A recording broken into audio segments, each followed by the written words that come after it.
Изначально эта передача, скажу честно, задумывалась как продолжение анализа ситуации, сложившейся в нашей отечественной угольной отрасли. От развития кризисов, которые, к сожалению, разработанные Министерством энергетики и принятым на уровне правительства меры не спасают. В предыдущей передаче этого цикла вывод уже был сделан. Для того, чтобы купировать риски вот таких срывов в угольном секторе России, нужно двигаться в двух направлениях. Первое – добиться максимально возможных изменений в логистике экспортных поставок, от строительства новых железных дорог до возрождения речного грузооборота и до самостоятельного строительства судов-балкеров. Второй путь – наращивать потребление угля внутри России с тем, чтобы распределение объемов экспорта и внутреннего потребления изменить с нынешних 50/50 на 75/25 в пользу внутреннего потребления. С точки зрения перспективы и максимальной маржинальности, прибыльности отрасли магистральное направление – глубокая химическая переработка угля. Но тут сразу два препятствия. Заводы по выпуску той или иной конечной продукции углехимии требуют миллиардных инвестиций в долларах США. Раз. И два. Либо в этой отрасли мы соглашаемся на 100% импортозависимости, либо тратим время на научно-исследовательские опытно-конструкторские работы, которые придется финансировать каким-то неведомым образом. Стоимость коммерческого банковского кредитования в настоящее время находится за пределами разума. Значительно более оперативно нарастить потребление угля у нас дома можно за счет модернизации угольной генерации, то есть за счет перевода технологий, используемых на угольных электростанциях, на современный уровень. Дальше по плану должен был бы следовать рассказ об этих новых технологиях, но что-то подсказывает, что это было бы слишком торопливо. Тема большая, серьезная, подходить к ней явно стоит последовательно, а не суетиться. Будет база, фундамент, этажи нарастим. А база у нас, как известно уже в старшей группе детского сада, энергетика. А то, что ее вершина – это электроэнергетика, младенцы учатся говорить синхронно с первым «могу».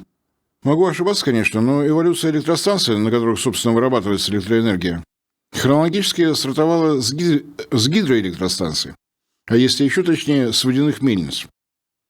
Те ведь тоже энергию давали, разве что не электрическую, а механическую. Колесо крутится, жернова движутся, зерно мелится. Колесо, круговое движение. Похоже, это и когда-то заставило мозги вращаться.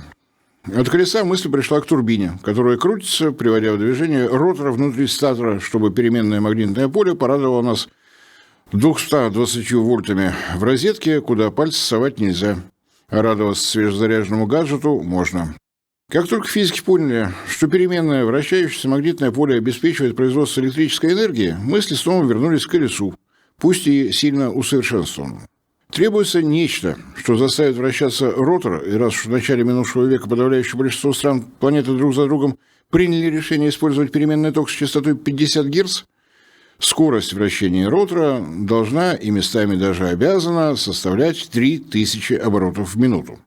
Правило арифметики никто не отменял, в минуте по-прежнему 60 секунд, вот и умножаем 60 на 50, получаем 3000. Если кто-то нечаянно забыл, что герц как единица измерения – это количество изменений направления электрического тока в течение секунды. С вашего позволения, никаких синусоид из школьного курса рисовать сегодня не станем, не до них. Важно другое. Турбина, которая вот с такой скоростью вращает ротор, сама крутится с такой же скоростью. Турбина, если грубо, это ось, к которой прикреплены лопатки, на которые приходит горячая пара из котла. Чем дальше от оси, тем выше линейная скорость. То есть для мегаваттных крупных турбин для лопаток получаем сверхзвуковую скорость вращения. И это уже коренное существенное отличие от гидроколес. Тут все по-взрослому.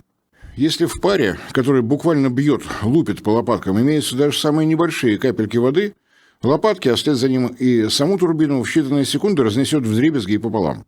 Пар, как говорят энергетики, должен быть сухим, то есть не содержать никаких капель влаги. Малейшая ошибка и здравствуй, серьезная авария и долгий, дорогостоящий ремонт. Поставим сами себе жирную галочку, поскольку это самое главное правило для любой тепловой электростанции. Газ, приходящий на лопатки турбины, не должен содержать капель влаги.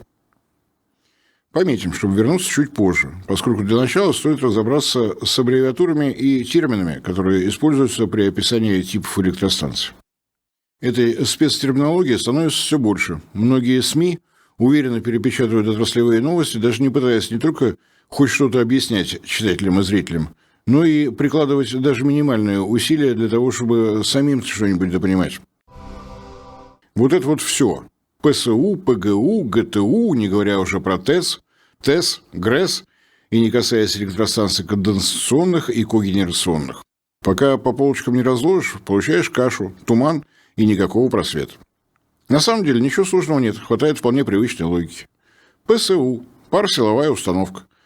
То есть силу к лопаткам турбины прикладывает пар. И совершенно неважно, какое топливо было использовано для нагрева и перегрева воды. Уголь, мазут, газ, уран, дизельное топливо или вообще сырая нефть. На лопатки турбины давит пар. Все, имеем дело с ПСУ. Детали не важны. ГТУ – газотурбинная установка. Тут тоже все совершенно линейно.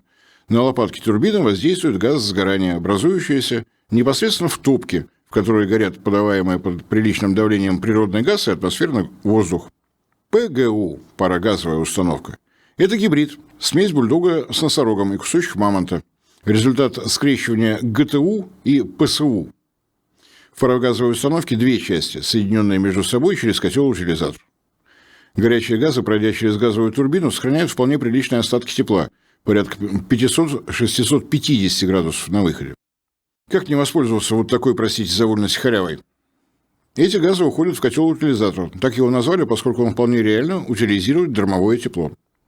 А по сути это теплообменник, задача которого, если без технических подробностей, обеспечить нагрев воды за счет выхлопных газов турбины и полученный пар отправить на вторую часть парогазовой установки, на обычную паровую турбину.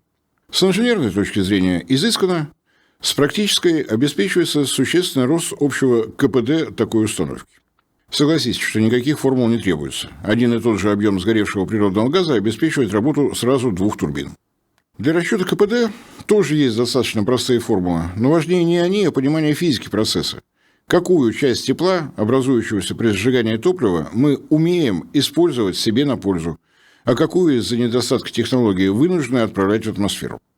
Чем больше тепловой энергии используется для дела, тем выгоднее с точки зрения расходования топлива.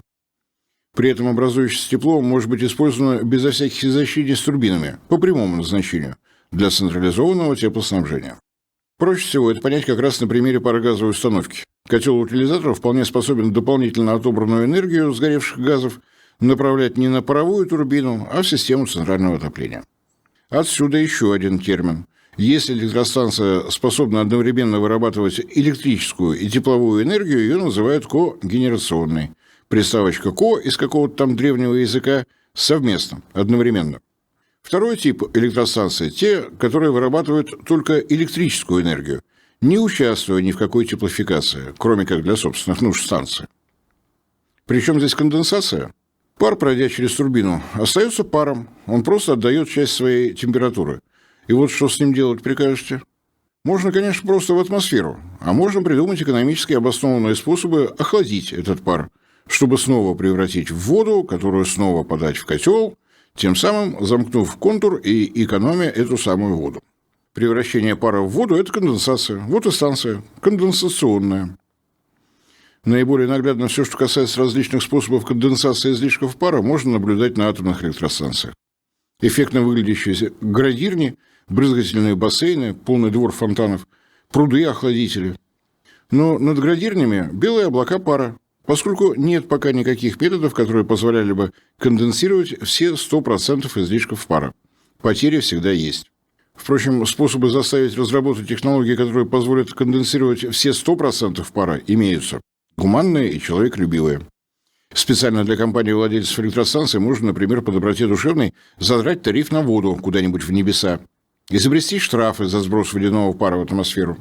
Энергетики сначала, конечно, будут произносить много-много слов на своем энергетическом, а потом, если с них продолжить драть три шкуры, угрюмо заскрипят перышком, рассчитывая что-нибудь новое. Я, между прочим, не шучу ни разу. Есть вполне себе реальный пример, что сдирание шкуры с энергетических компаний идет стране на пользу. В 2021 году правительство Индии ввело штраф за каждую тонну золошлаковых отходов для владельцев угольных электростанций. $20. И с удивительной настойчивостью стало его выписывать всем, кто подумал, что это шутка такая. При этом запрещая поднимать отпускные цены из-за необходимости внедрения технологий переработки золы. Результат. В 2023 году правительство Индии спокойным тоном сообщило, что страна вышла на 100% переработки золошлаковых отходов. Пока удавалось сдирать штрафы, у бюджета появилась новая статья доходов. Когда энергетики выскользнули из петли штрафов, выяснилось, что в стране пошли вниз цены на строительные материалы, поскольку шлак может частично заменять цемент. Его можно использовать даже для производства кафельной плитки. Не говоря про применение при строительстве автомобильных дорог и при их ремонте. Штрафов не стало, зато внезапно активизировалось и пошло в рост строительства. А это и новые рабочие места, и новые налоги, которые уверенно компенсировали исчезновение непредвиденного дохода в виде штрафов. Что характерно, расходы бюджета вообще не выросли, поскольку контролеры и прочие инспекторы, собиравшие штрафы за золу, из этих штрафов и оплачивались. Почему я вдруг про это вспомнил? Да просто так. Конечно, исключительно для красного словца, а вовсе не желая на что-то там намекнуть нашему собственному уважаемому правительству. Это ведь чужой опыт, а у нас нынче тренд на полную самостоятельность и независимость. Кто сказал независимость от здравого смысла? Никто не сказал? Ну, значит, музыка навеяла. Вернемся к двум типам станций, чтобы не забыть. Конденсационные вырабатывают строго только электрическую энергию. Излишки пара сбрасывая в атмосферу или в океан, озеро, реку. Когенерационные станции одновременно вырабатывают электрическую энергию и обеспечивают возможность теплофикации прилегающей недвижимости всех сортов и оттенков. С одной стороны, если часть тепловой энергии, получаемой при сжигании топлива, уходит на теплофикацию, снижается объем выработки электрической энергии. С другой стороны, энергетики умеют забирать совсем низкий запас энергии у пара, прошедшего через турбину, чем обеспечивают куда как более значимый рост общего коэффициента полезного действия станции. Во времена исторического материализма и прочих ужасных ужасов административного централизованного планирования это обеспечило невероятный скачкообразный рост КПД тепловых электростанций. Один и тот же объем топлива обеспечивал два технологических процесса – генерацию электроэнергии и централизованную теплофикацию. Я уже касался этой темы, сегодня снова к ней возвращаюсь, чтобы понять, что в начале 30-х годов прошлого века, когда после всех проверок испытательных режимов работы в отдельных кварталах Ленинграда, а затем в небольших городах Ленинградской и Псковской области, централизованное теплоснабжение стало обязательным. Наши прабабушки и прадедушки стали свидетелями самой настоящей технической революции в энергетике. Коротко и максимально наглядно это дают понять два числа. Электрический коэффициент полезного действия паросиловой установки в 30-е годы прошлого века составлял от 28 до 40%, а общий КПД станции в когенерационном режиме от 80 до более 90%. Рост КПД вдвое и даже больше, и такой результат повторить не удастся. Приблизительно аналогичная картинка получается и в том случае, если используется газовая турбина, выхлопные газы с которой идут в котел утилизатора для того, чтобы впоследствии не крутить дополнительную турбину, а обеспечивать централизованное теплоснабжение. Но есть и заметное отличие. Электрический КПД современных газовых турбин составляет от 35 до 41%. Но в том случае, если температура газа на выхлопе не снижается до максимально возможного, а направляется в котел утилизатора для нагрева воды централизованного теплоснабжения, электрический КПД снижается до 25-37%. То есть потеря КПД может составлять существенные 16%. Но итоговый КПД станции, генерация электроэнергии плюс использование горячей воды для снабжения потребителей, взлетает до 75-90%. Электрический КПД на лучших образцах газовых турбин 41%, а КПД всей станции в когенерационном режиме не менее 75%. То есть минимальный выигрыш по общему КПД составляет 34%. И даже в технически самом изощренном случае парогазовой установки с ее двумя газовой и паровой турбинами результат впечатляет. Электрический КПД современных ПГУ может составлять 62%. В когенерационном режиме часть пара уходит не на паровую турбину, а в теплообменники для обеспечения нас с вами горячей водой. Электрический КПД снижается до 45%, то есть прямая потеря может составить 17%. Как бы грустно, но только как бы, поскольку КПД когенерационного режима станции, электричество плюс тепло, выскакивает до 92%, то есть уже 30% в гору. В наши с вами докапиталистические времена вот такой экономический эффект давал тот самый потрясающий всех сторонних наблюдателей результат. самая холодная страна мира умудрялась обеспечивать себя самой дешевой электроэнергией и централизованным теплоснабжением по минимальным тарифам. Обычная здравая логика подсказывает, что и во времена этой, рыночной экономики необходимо прикладывать максимум усилий для того, чтобы сохранять вот такой статус-кво. Поскольку многолетние стабильные тарифы на электроэнергию и тепло – это надежная база для развития всей экономики и роста уровня жизни. Да, инфляцию при рыночной экономике снизить до нуля крайне маловероятно. Но сохранение за электроэнергетикой как за самой стратегически важной отраслью экономики государственного контроля могло бы обеспечить осмысленный рост тарифов, предсказуемый, заранее объявленный, чтобы тот самый эффективный частный собственник мог заранее планировать свою работу и даже разрабатывать какие-то контрмеры.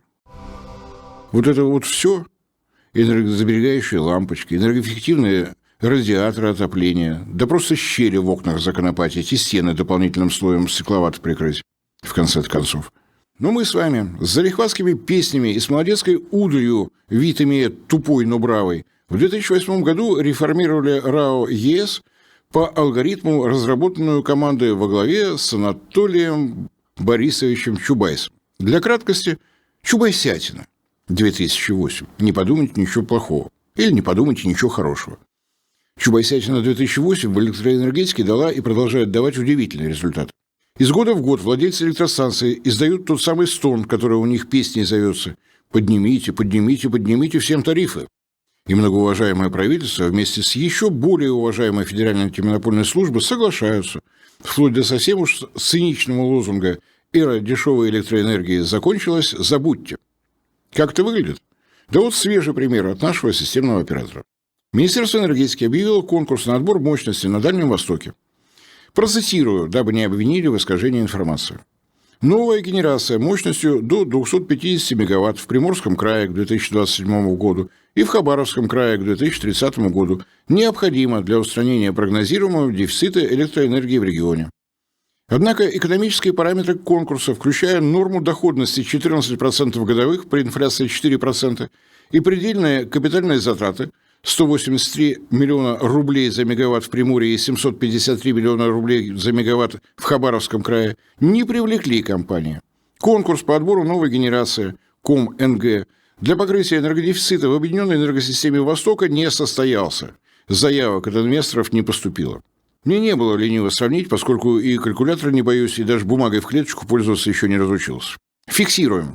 183 миллиона рублей за 1 мегаватт газовой мощности и 753 миллиона рублей за 1 мегаватт наши энергетические компании не привлекли. Рассчитаем для сравнения предельные капитальные затраты при строительстве атомной электростанции Аккую, оставив за скобками построенный при этом морской порт и новый населенный пункт. Расчетный курс доллара – 80 рублей. В этом случае имеем 22 миллиарда долларов за 4800 мегаватт, 4 реактора ВВР-1200, или 4 миллиона 583 тысячи 336 долларов за 1 мегаватт. В рублях 366,7 миллиона рублей за 1 мегаватт. За атомную электростанцию с морским портом и комфортным поселком городского типа. И для Росатома это нормально. А для наших прочих энергетических компаний 183 миллиона рублей за газовые мегаватты в Приморье маловато. И 753 миллиона рублей за угольный мегаватт в Хабаровском крае тоже маловато. Я даже не предлагаю сравнивать со стоимостью газового и угольного мегаватта в Китае. Это просто не смешно. Хватает стоимости установленной мощности от Росатома за пределами России и от всех прочих внутри нашей страны. Кто-то хочет упрекнуть в том, что генеральный директор Росатома на одной из встреч с президентом называл за Аккую не 22 миллиарда, а все 25 миллиардов долларов. Упрекайте. Но тогда не забудьте выяснить, во что обошелся новый порт на Средиземном море, строительство жилья и всей сопутствующей инфраструктуры в городке атомщиков при станции. Найдете, соглашусь учесть. Но сильно подозреваю, что моя ошибка составит в самом тяжелом случае процентов так 10. То есть для Приморья и Хабаровского края эта погода не изменит. В таком случае давайте уж до упора порассуждаем по этому поводу. Энергетических компаний у нас в России пара десятков. На конкурс по отбору мощности не явилась ни одна. Это, простите, точно не картельный сговор? Точно? Я никого ни в чем не обвиняю, я просто вопрос задаю, если что. У Минэнерго уже есть алгоритм действий на такой вот случай. Оно имеет право уже без конкурса назначить те или иные компании. или одну компанию, строителями обеих этих электростанций. Сметная стоимость при этом будет объявлена по факту, то есть по тем расценкам на строительные работы и на оборудование, которые будут иметь место за 2 месяца до объявления окончательного решения. Если кто-то верит, что удельные капзатраты в этом случае окажутся ниже, познакомьте меня с этим человеком, поскольку такая наивность в наше время явление уникальное. Для чего это надо? Да для того, чтобы вот эти 10% в год, 14% нормативной доходности при инфляции в 4%, были включены в программу ДПМ – договоров предоставления мощности. После Чубайсятина 2008 мы с вами, конечные пользователи, платим не только за потребленную нами электрическую и тепловую энергию, но и обеспечиваем вот те самые 14% нормативной прибыли за год, чтобы по итогу за 10 лет энергетические компании гарантированно вернули себе весь объем инвестиций. Персонально я решил торговать табуретками. На кредит построил завод, а табуретки не продаются. Персонально я пошел и застрелился, поскольку это был мой персональный предпринимательский риск, и наступила моя персональная ответственность. А у компаний, строящих в России электростанции, предпринимательский риск отсутствует. Будут у них приобретать не весь объем электрической и тепловой энергии. Кто-то завод не построил по каким-то причинам, потому и жилье для сотрудников не потребовалось. Да еще и отопительные сезоны вдруг теплее стали. И что? Да ничего. Поскольку всем оставшимся потребителям накинут тариф, потому как правительство ведь гарантирует 14% нормативной доходности, а свои обязательства перед эффективным частным собственником правительство исполняет всегда исправно. Перед эффективным не частным собственником, а перед государственной или государством управляемой компанией тоже исполняют до последней запятой. Цель деятельности наших государственных компаний ничем не отличается от цели частных компаний – получение прибыли законными методами. Не интересы государства, не стратегическая президентом поставленная цель опережающего развития Дальнего Востока, а получение прибыли. В данном случае обязанности правительства перед энергетическими компаниями, инвестирующими в строительство электростанций, записаны в условия конкурсного отбора. Вот только так уж получается, что обязательства правительства будут исполнены конечными пользователями, бизнесом и населением. Законы у нас с вами такие. А думать о том, почему это так, а не иначе, нам не хочется, так что все в полном порядке. Правительство точно не проиграет. Даже если в кармане вошь на аркане, за электричество и за тепло мы заплатим, даже если для этого придется, кроме основной работы, еще и подрабатывать. 14% нормативной прибыли для компании-инвестора – это растущая база для налогообложения этих компаний. Все хорошо, государственный бюджет в выигрыше. Рост себестоимости производимых товаров для всех наших компаний реального сектора, которые по растущим тарифам будут получать тепло и электроэнергию. Мелочи жизни. Всегда ведь можно поднять отпускные цены, поскольку конечный потребитель не мамонт ни разу. Отпускная цена вынуждена вырастает и для экспортно ориентированных производителей. Тоже не страшно. Ужмется, прибыль поменьше получит. Или закроется, а что такого-то? Вот на этот вопрос внезапно можно получить ответ от руководства достопочтенного Центробанка.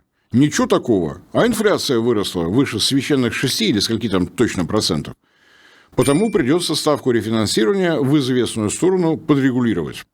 Чубайсятина 2008 перевернула с ног на голову основополагающий принцип. Энергетика должна обеспечивать рост экономики и уровня жизни. А у нас экономика и население дружно обеспечивают возврат инвестиций и нормативную прибыль энергетических компаний. Телега стоит впереди лошади, которой мы пытаемся в оба уха орать: «Ехай, что стоишь?». А нам по барабану. Мы вон над Трампом ржем, который орал: «Бури, детка, бури», а его детка в пеший эротический тур отправила. Смешно, правда ведь? Простите, отвлекся. Давайте вернемся к аббревиатуре электростанции и к терминологии. ПСУ – паросиловая установка. Кипятим воду, водяной пар подаем на турбину. ГТУ – газотурбинная станция. Никакой воды, в топке горит природный газ и атмосферный воздух. Газ загорения напрямую отправляем на турбину. ПГУ – парогазовая установка. Газ загорения после турбины направляем в котел-утилизатор, дабы вскипятить воду и пар отправить на вторую турбину – паровую. Конденсационный режим работы станции. Производим только электроэнергию. Излишки пара по максимуму отправляем остывать, чтобы сконденсированную воду повторно отправить в котел. Когенерационный режим работы станции. Часть пара забираем на теплофикацию, одновременно вырабатывая и электричество, и тепло. 3 аббревиатуры разобрали, 2 термина выяснили. Осталось еще 3 аббревиатуры. ТЭС, ТЭЦ и ГРЭС. ТЭС – это, скажем так, зонтик, поскольку расшифровывается как теплоэлектростанция. Что-то там в топке горит, газ, уголь, торф, мазут, солярка, неважно совершенно. Все, отойдите в сторонку, работает ТЭС. ТЭЦ – теплоэнергоцентраль, то есть тепловая электростанция, работающая в когенерационном режиме. ГРЭС – это государственная районная электростанция. И это вообще не про режим работы электростанции как таковой. Это дань советской истории. Вот и исторически ГРЭС обычно – это крупная конденсационная ТЭС без теплосети как основной функции. Такая вот своеобразная иерархия. ТЭЦ и ГРЭС – это подмножество ТЭС. Но ни одна из этих аббревиатур не является характеристикой электростанции по используемому ею топливу. ТЭЦ – электростанция когенерационного типа. Теплофикация – одна из 2 ее основных функций. ГРЭС обычно – крупная электростанция в конденсационном режиме, то есть генерирует только электроэнергию, безо всякой теплофикации. Надеюсь, вы уже обратили внимание, что я произношу именно так. Электростанция, работающая в когенерационном режиме, а не просто когенерационная станция. Это не оговорка ни разу. Поскольку жарким летом нам с вами когенерационный режим требуется на минимальном уровне. Горячая вода в кухонном кране и в душе – это хорошо. А вот горячая батарея – брат-близнец лыжам в русской бане. Зато электричество нам летом требуется побольше, чем зимой, поскольку кондиционеры, пусть не для комфорта, то уж для здоровья, точно требуются всюду. В наших жилищах, в магазинах и прочих присутственных местах, на рабочих местах, на производстве, всюду. В теплый сезон в выигрыше оказываются электростанции, которые могут варьировать, менять когенерационный режим. Жарко снижаем подачу пара в теплообменник теплофикации и наращиваем его подачу на турбины. Нет возможности для такой вот теплоэнергетической комбинаторики. Просто фиксируем снижение КПД такой ТЭЦ, поскольку часть горячего пара придется отправлять либо в форточку, либо на конденсацию. В случае парогазовой установки все в порядке. А вот что делать угольным электростанциям? Подавляющее большинство наших угольных ТЭС используют пар, температура которого на входе в турбину не превышает 374 градуса Цельсия, а давление 221 атмосферу, а ниже 22,1 мегапаскаля. Вполне достаточно для того, чтобы лопатки заставили вращаться турбину, а та, в свою очередь, ротор внутри статора, обеспечивая возлюбленные нами 50 Гц частоты переменного электрического тока. Температура пара на выходе вполне достаточно, чтобы в теплообменниках обеспечить нам с вами централизованное теплоснабжение. Но этой температуры заведомо недостаточно, чтобы летом такой пар мог запустить дополнительную турбину. В случае парогазовой установки, когда в котел утилизатора после турбины приходит газ сгорения с их 500 градусов в случае первых образцов газовых турбин или с 600 градусов современных газовых турбин, проблем нет. Этого вполне достаточно, чтобы на вторую паровую турбину отправить пар, который будет ее уверенно крутить при тех самых 3000 оборотов в минуту. А вот в случае угольных котлов, то есть для угольной генерации, проблема есть. И зовут ее критические параметры пара. Критические параметры пара – это значение его давления и температуры, при которых жидкость претерпевает переход в новое фазовое состояние, при котором исчезает граница между жидкостью и паром. Впрочем, слово «пар» в данном случае не очень корректно. Исчезает граница между жидкостью и газом, исчезает так называемый миниск – видимая граница между газом и жидкостью. Но раз уж мы говорим о традиционной электростанции, пусть будет пар. Классическая электростанция использует воду, поскольку воды у нас много, и она пока еще не очень дорогая, даже в наши дни. А в конце позапрошлого века, когда разрабатывались принципиальные схемы первых тепловых угольных, мазутных и дизельных электростанций, подавно. В чем выгода сверхкритических параметров пара, если на пальцах? Коэффициент полезного действия – это та часть полученной от топлива энергии, которую мы используем с пользой для себя. В случае электростанций – энергия, которую мы сумели использовать для генерации электроэнергии и для теплофикации. Но идеи о теплофикации появились и были реализованы на рубеже 40-х, 50-х годов прошлого века. К тому времени теплоэлектростанции уже вовсю работали безо всякой генерации тепла. Гнали себе и нам на радость киловатт-часы и гнали. Не заботьтесь о каких-то там батареях в домах. Большие повырастали. Дрова вон в печке. Или там уголь в камине. Жгите и не приставайте с вашими мелочами. Лампочки горят, станки крутятся. Чего вам еще надо, спрашивается? А надо было все того же, что и 100 веков назад. Чтобы у нас все было, и нам за это ничего не было. Это во все времена было главной головной болью человека. Хотелось и хочется как можно меньше топлива расходовать на генерацию как можно большего объема электроэнергии. Или на техническом языке добиться как можно более высокого значения КПД электростанции. А КПД задается разницей температур пара на входе в турбину и на выходе из нее. Чем больше градусов пар отдал турбине, тем лучше. Логика подсказывает, чем выше мы умеем поднимать температуру на входе, тем лучше. Рассказ про то, за счет каких ухищрений в конструкции турбины мы теперь умеем выжимать из пара максимальное количество градусов, оставим на потом. Умеем, и все тут. Достигнув сверхкритических параметров пара, мы можем поднимать их. То есть температуру и давление до величин, которые способны выдержать материалы трубопроводов и турбины с ее лопатками. И вот тут энергетики вынуждены были познакомиться с материаловедением металлов, которое загнало их на несколько десятков лет в технологический тупик, для выхода из которого потребовалась фактически еще одна технологическая революция. Критическое значение температуры для воды, если совсем точно, 373,95 градусов Цельсия.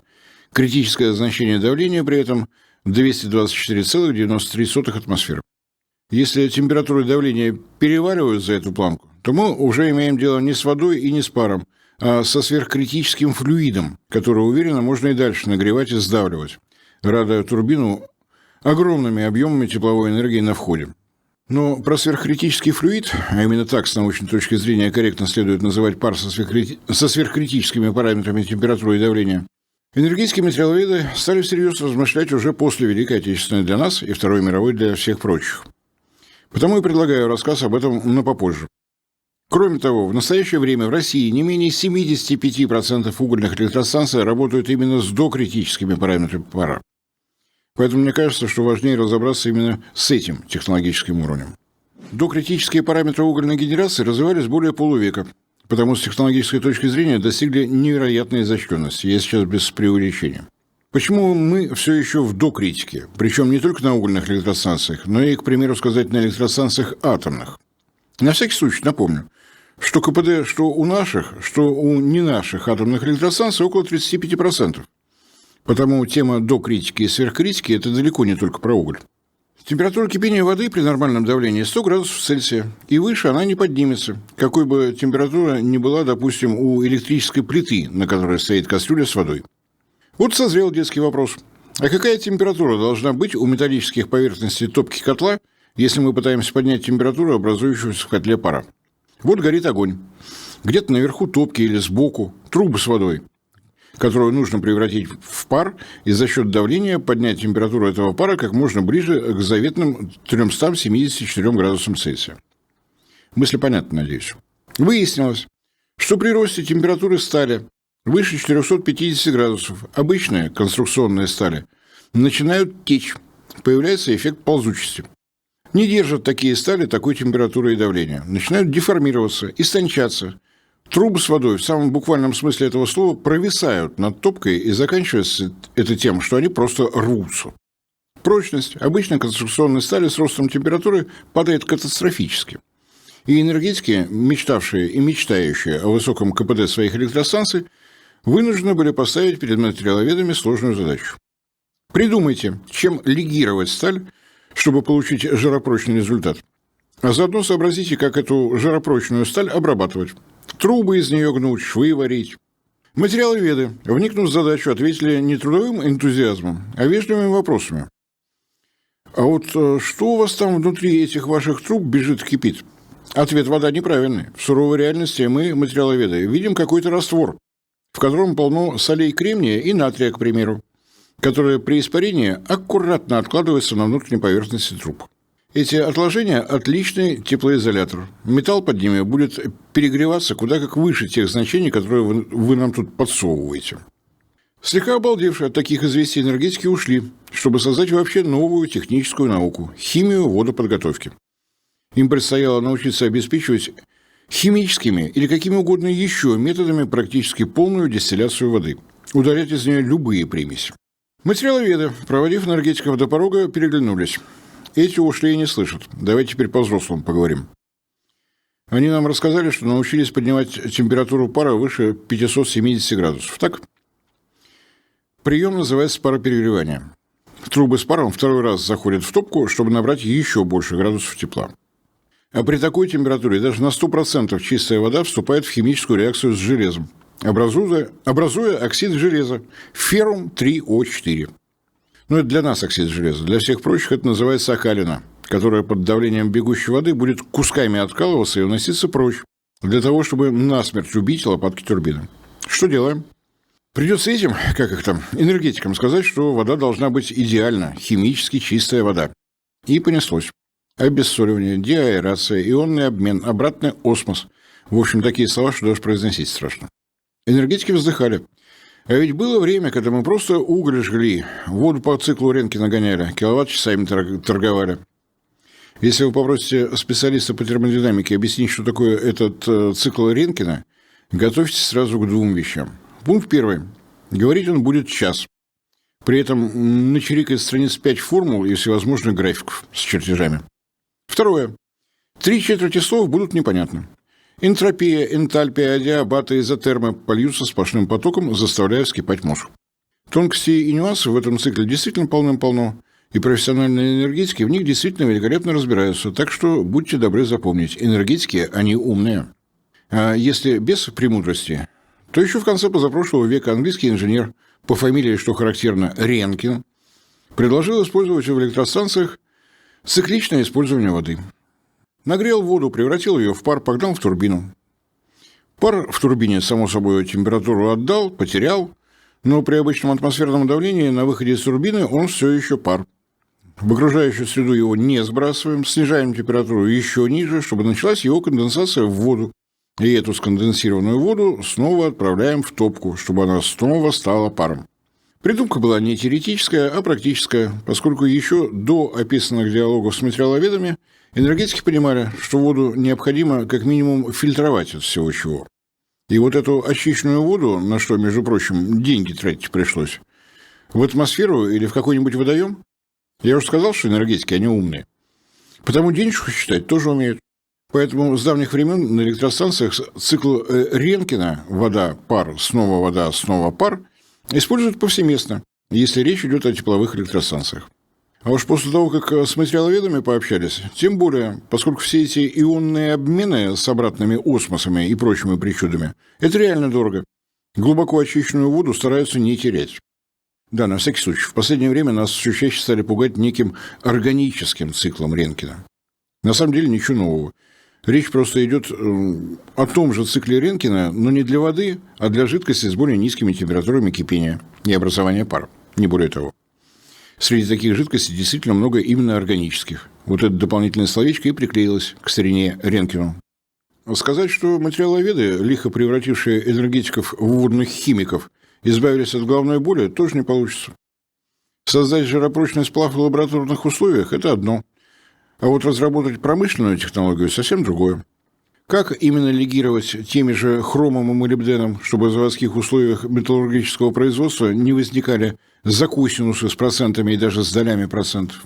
Получили сплав, который не деформируется при высоких температурах? Молодцы.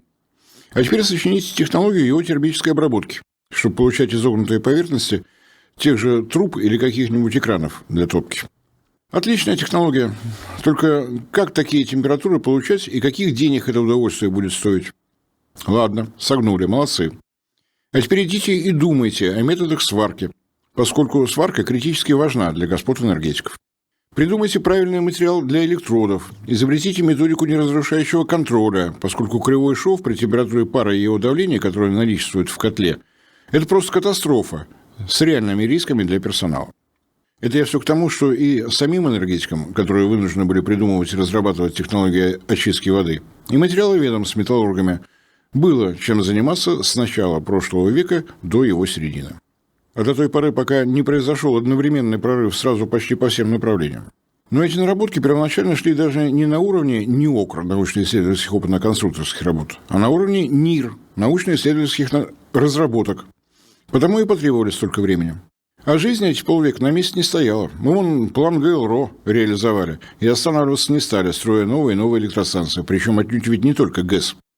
Электростанции с докритическими параметрами пара, которые с начала 30-х планово обеспечивали централизованное теплоснабжение, Электростанции, работавшие только исключительно на угле дедушки.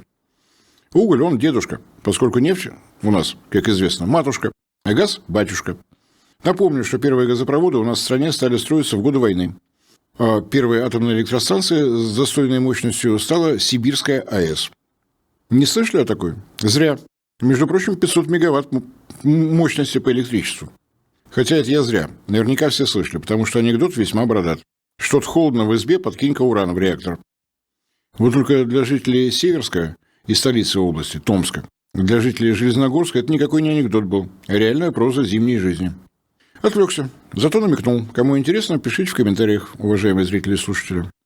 Если вернуться к теме, то индустриализация нашей огромной страны, эвакуация огромной промышленности в годы войны на Урал с энергетической точки зрения Его Величество уголь с большой буквы.